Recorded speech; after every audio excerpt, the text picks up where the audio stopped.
जय श्री भक्तों, स्वागत है आपका हमारे चैनल आत्मा के सफर में। देखिए, एक चीज़ का आपको यहाँ पे बहुत बड़ा सुधार करना पड़ेगा, जो कि आपने स्वतः देख लिया होगा थंबनेल पर। देखिए, आपको एक तरह से आपको ये पता करना है कि वास्तविक रूप से जगत में क्या कार्यरत चल रहा है और क्या आपको महसूस करना है और किस प्रकार से इस जगत में एक मनुष्य का कल्याण हो सकता है। देखिए, एक चीज़ को आप समझें कि जो ये संसार है, जहाँ-जहाँ तक आपको दिख रहा है, ये प्रकृति है। पृथ्वी में जो भी चीज़ें दिख रही है, प्रकृति है। मूल रूप इसका मूल प्रकृति है। ये प्रकृति और एक शक्ति है, दूसरा शक्ति, शक्ति से संचालन हो रहा है। अब वो शक्ति ये मनुष्य है, जो चीज़ें हिल-डुल रही है, अर्थात जितने भी प्राणी हिल-डुल रहे हैं, इनमें परमात्मा का वास है, अर्थात इसमें भगवान का अंश है। ये चीज़ जानें आप। जब अभी क्या कर रहे हैं हम, एक बहुत बड़ी समस्या में फँस चुका है मानव। अब इसको बहुत बड़ी कहे तो इतना इसको बढ़ा-चढ़ा के नहीं कहना चाहिए। है बहुत छोटा-सा, मगर इसको समझ पाना थोड़ा कठिन हो रहा है मानव के लिए, क्योंकि ये फँस चुका है थोड़ा। कलयुग जैसे भगवान ने रचा था, उसी मुताबिक ये समय चल रहा है। वो उसी मुताबिक सारा क्रिया का संचालन हो रहा है। एकदम विधिपूर्वक ये चल रहा है। इसमें कोई भी किसी भी चीज़ की बाधा उत्पन्न नहीं हो रही। जैसा भगवान ने चाहा था वैसा का वैसा ही विधि-विधान पूर्वक ये समय चल रहा है, उसी प्रकार से हर क्रिया हो रही है। अब देखिए कि मानव फँसा कैसे है कि प्रकृति निर्मित चीज़ों के पीछे में भाग रहा है अभी। प्रकृति निर्मित चीज़ें जैसे आप मान लीजिए हर चीज़, कौन-कौन सी चीज़ें मकान के पीछे भागेगा, व्यावसायिक रूप से वे कई चीज़ों के पीछे भागेगा। है ना? प्रकृति और देखिए शक्ति के कोई वैवाहिक रूप से पीछे भागते हैं। तो ये चीज़ें आपको यहाँ पर कहीं न कहीं किसी न किसी रूप से कल्याण में बाधा उत्पन्न करती है, किसी न किसी रूप से। अब यहाँ पर आपको करना क्या है?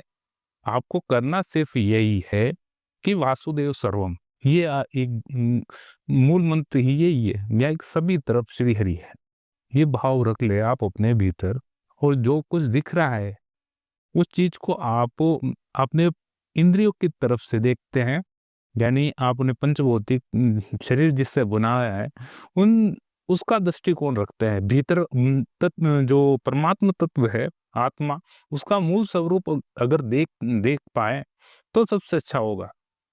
अन्यथा बारंबार सुख-दुःख का आवागमन बनता चला जाएगा, आने-जाने का ये चरण चलता रहेगा। इसको एक दृष्टि से देखें आप, कि परमात्म तत्व दृष्टि से देखें, यानी आत्मा को आत्मा के स्वरूप से ही देखें। केवल शरीर हिल रहा है। देखिए यहाँ पर एक गाय है, एक कुत्ता है, ये भी उसमें भी एक संचालन, एक शक्ति है। परमात्म तत्व अंश विराजमान है, लेकिन उसको ज्ञात नहीं है ये चीज़। उसको ज्ञात नहीं है कि इससे निकला कैसे जाए, यानी उद्धार कैसे हो। मैं बार-बार जी रहा हूँ, बार-बार मर रहा हूँ, कभी कुत्ता बन रहा हूँ, कभी गाय बन रहा हूँ, कभी भैंस बन रहा हूँ, कभी कौन-सा जीव बन रहा हूँ, ये इसमें फँसा हुआ है। और देखिए बड़े भाग्य की बात है कि परमात्मा इस दौरान 84 लाख योनियाँ, इसी बीच दौरान परमात्मा बड़ी कृपा करते हैं कि नहीं ये कैसे करेगा ये जीव कैसे होगा, इसका कल्याण कैसे होगा, बीच में ही उद्धार कर देते हैं। वे उसको मनुष्य जीवन दे देते हैं।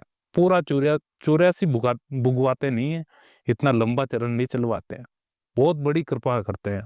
मनुष्य जीवन मिला है, इसका उद्धार करना केवल और केवल इस मनुष्य शरीर पे आधारित है।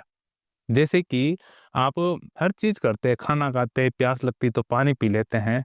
वैसे कि कल्याण कल्याण भी आपको स्वयं के द्वारा ही करना पड़ेगा। कोई भी पानी पिलाने नहीं आएगा आपका, कोई भी भोजन करवाने नहीं आएगा। व्यवस्था प्रभु द्वारा कर दी जाती है। भई एक निवाले को उठाकर आपके मुँह में स्वयं तो ले जाना पड़ेगा, उसी प्रकार से कल्याण आपका स्वयं को ही करना पड़ेगा, कोई भी नहीं आने वाला। प्रभु आपको सारी व्यवस्था उपलब्ध करवा देंगे।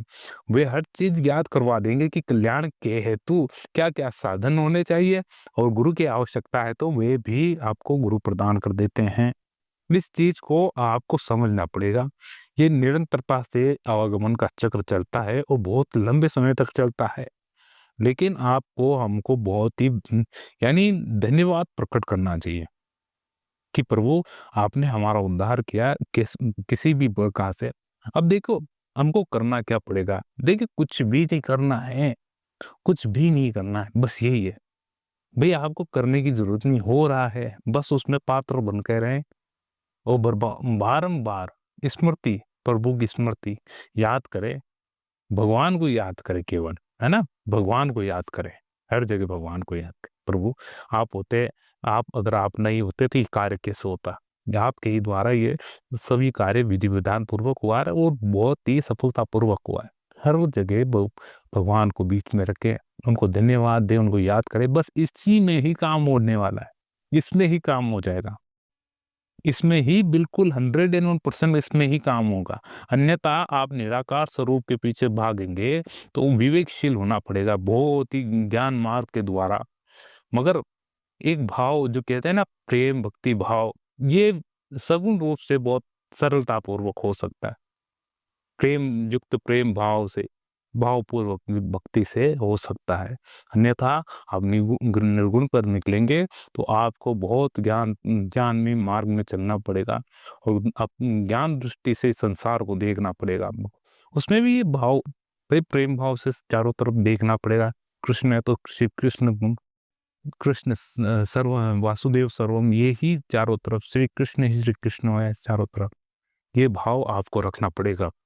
और एक बात मैं आपको कह रहा हूँ कि स्वयं को ही करना पड़ेगा और कोई नहीं आने वाला।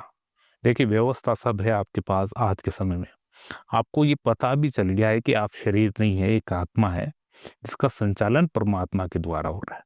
देखिए सोचिए, ये शरीर यंत्र है और चलाने वाला यंत्र ही है। यंत्र कैसे? इसमें अगर वास्तविक रूप से देखा जाए, वैज्ञानिक दृष्टिकोण से भी, कि किसी साधन की जरूरत नहीं पड़ती है। कैसे? क्योंकि ये साधन स्वयं शरीर साधन एक साधन है उस प्रभु तक जाने का, मोक्ष पाने का एक प्रकार से।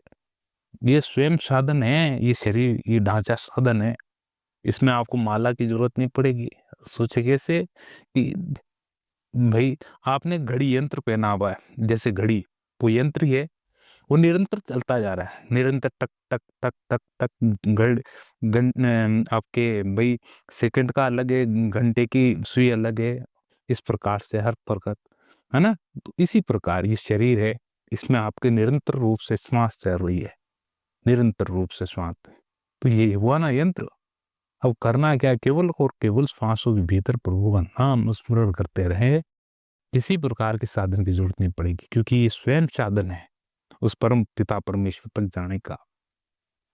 इस चीज को थोड़ा सा भाई धैर्य पूर्वक और थोड़ा विवेक पूर्वक, थोड़ा एकाग्रता में शांति पूर्वक विचार करे, स्वयं से विमर्श करे, फिर आंतरिक आवाज आएगी, बिल्कुल बिल्कुल सही मार्ग है। आपको केवल और केवल भगवान की स्मृति को भीतर रखना है। चेतना जितनी शुद्ध हो सके उतनी शुद्ध रखे, चेतना को खाली रखे, चित्त को खाली रखे। इसका मतलब कि चित्त को खाली रखे, अपने चित्त में कुछ भरे नहीं भाई, ना तो अच्छा भरे ना बुरा भरे, केवल उसके प्रभु का नाम भरे, प्रभु का स्मरण करते रहे, प्रभु चित्त वहीं पर लगाए, प्रभु के चरणों में चित्त लगाते रहे। ये काम आपको बहुत सावधानी से करना है। अन्यथा देखिए, अन्यथा आप यहाँ पर बहुत बड़ी भारी भूल कर सकते हैं। देखिए प्राण होते हैं, प्राण खत्म हो जाते हैं, लेकिन जो इच्छा शक्ति होती है भीतर, वो दमित रह जाती है। उसी के हिसाब से बारंबार पूर्ण जन्म होता है, बारंबार एक आत्मा को दूसरा शरीर धारण करना पड़ता है। ये कारण होता है। अगर किसी के भीतर इच्छा शक्ति, इच्छा रह जाती है, तो उसको उस चित्त में जो स्मृति भरी हुई है ना, ध्यान सावधानी पूर्वक सुने ये बात। मैं बहुत, यानी आप मान के चलिए, ये तो लाखों रुपए की बात बता रहा हूँ। अगर चित्त में कोई स्मृति रह गई, तो उसी हिसाब से आपका आगे का मार्ग, यानी मार्ग बनेगा। इसलिए कहा जाता है संतों द्वारा कि निरंतरता में अपने चित्त में प्रभु की स्मृति रखें, निरंतरता से अपने चित्त के भीतर प्रभु की स्मृति रखें, गुरु के चरणों की उपासना करें, प्रभु के चरणों की उपासना करें। तो ये कार्य बहुत सावधानी पूर्वक करना पड़ेगा यहाँ पर, अन्यथा क्या होता है अकस्मात आपात भाई कहते हैं ना कि अकाल मृत्यु हो गई, तो ऐसी स्थिति में क्या करना, ऐसी स्थिति में कुछ नहीं। इसलिए बताया गया कि श्वास श्वास निरंतर प्रभु का नाम होना चाहिए, निरंतर, विस्मृति होना तो बहुत निरंतर। ये निरंतरता वाला कार्य बहुत तेजी से करना शुरू कर दीजिए। जितना जल्दी लगेंगे उतनी ही बड़ी सफलता आपको मिलेगी, अन्यथा जितना देरी से लगेंगे, देखिए आपका कल्याण तो होगा अवश्य, कैसा भी कितने बुरे से बुरा कर्म किया हुआ पापी उसका भी कल्याण करते हैं प्रभु, है ना, श्री हरि उसका भी कल्याण करते थे। लेकिन सही मार्ग पकड़ लिया आप बहुत जल्दी, निरंतरता से प्रभु की स्मृति में उनका ध्यान करें, उनको याद करें, निरंतरता से धन्यवाद दे रहे हैं प्रभु को। ये बहुत ही सावधानी पूर्वक करना है आपको का, कहीं भी गड़बड़ नहीं, इसमें सावधानी आपको रखनी पड़ेगी, इसमें बिल्कुल सावधानी। और देखिए प्रकृति में ज्यादा ध्यान रखाए, आप केवल और केवल वासनाओं पर अटका हुआ है पूरा जीवन, मनुष्य का केवल और केवल वासनाएं, यानी यहाँ पर कई प्रकार की इच्छाएं हो गई, कई प्रकार के लक्ष्य रखता है छोटे छोटे व्यक्ति हर प्रकार से। तो आपको यहाँ पर बहुत सावधानी पूर्वक देखिए रखते हैं, वास्तविक रूप से देखिए कर्तव्य हर प्रकार का करे। आप देखिए मेहनत करने वाला हर कोई चाहता है कि संसार में आने के पश्चात, एक उम्र होने के पश्चात वे धनवान बन जाए, मेहनत करने लगते हैं। देखिए हर कोई मेहनत करने वाला अगर करोड़पति लखपति हो जाता, तो सोचे जो 8-8 9-9 घंटे मजदूरी करते हैं, वो इतनी हार्ड वर्क करते हैं, तो वह क्यों नहीं लखपति बने। तो कहीं ना कहीं मैं प्रारब्ध भी है यहाँ पर, और कुछ भगवत कृपा का बहुत बड़ा असर है। निरंतरता से अपने कर्तव्यों का पालन करते रहे, छोटे से कार्य में भी आपकी उन्नति हो सकती है निसंदेह। आप इस बात को आप मान करके छोटे से भी कार्य में आपकी उन्नति हो सकती है निसंदेह। आप उस कार्य को एक भगवत सेवा मानकर आप करते रहे, है ना, भगवत सेवा वो सारे के सारे जो कार्य आपके सारे के सारे जो कर्तव्य है भगवत सेवा मान के अगर करते रहेंगे तो निसंदेह इस संसार में भी आपकी उन्नति हो गई, यानी इस लोक में भी उन्नति होगी, वो अपर लोक में भी उन्नति हो जाएगी, कोई भी किसी भी प्रकार का अवरोध उत्पन्न नहीं होगा। ये चीज आप आवश्यक रूप से सोच कर रखें और विचार करें कुछ चीजों पर, ताकि इस मानव जीवन का कल्याण हो, जितना जल्दी कल्याण करना बहुत आवश्यक है, अन्यथा समय बीत गया फिर पछताने के अलावा और कुछ नहीं बचेगा। सांस छूट गई उसके बाद केवल और केवल पछतावा रहता है, और केवल तर्क और वितर्क ही रहेंगे बातें किसी प्रकार की। मैं कहता हूं आपको कि आप संतों की वाणी को भले आशीर्वाद नहीं ले पा रहे, केवल वाणी को आप पकड़ कर चल रहे, वाणी को पकड़ ले संत हुई, 101% आपका कल्याण निसंदेह, कोई भी परमात्मा भी आपका कल्याण नहीं रोक सकता, भगवान भी आपका कल्याण होने से नहीं रोक सकते, होगा 100% कल्याण होगा। ये चीज संतों की वाणी को आप अपने जीवन में गांठ बांधे, नियम बांधे, अपने सिद्धांत बनाए कि ये चीज करनी है। भाई अगर शराबी है तो शराब नहीं पीनी है, संगति को आपको सुधारना है तो सुधारना है, दिनचर्या में कुछ बदलाव करने है तो 101% करने हैं। यहाँ पर थोड़ा अनुशासन, थोड़ा सावधानी पूर्वक आपको जीवन बताना पड़ेगा, और संतों की वाणी बहुत ही कल्याण में ही होती है, उसी से आपका उद्धार हो जाएगा। इसलिए निरंतरता से स्वाध्याय करें, अपने आप को इस मार्ग पे ले जाने की कोशिश करें, जितना जल्दी हो इस मार्ग से जुड़े रहें, स्वयं के कल्याण के लिए और कोई व्यवस्था सब उपलब्ध करवाएंगे परमात्मा, करना केवल और केवल आपको है। इसलिए आप इस चीज का बहुत सावधान पूर्वक ध्यान रखें और निरंतरता से इस मार्ग पर आगे चलते रहे।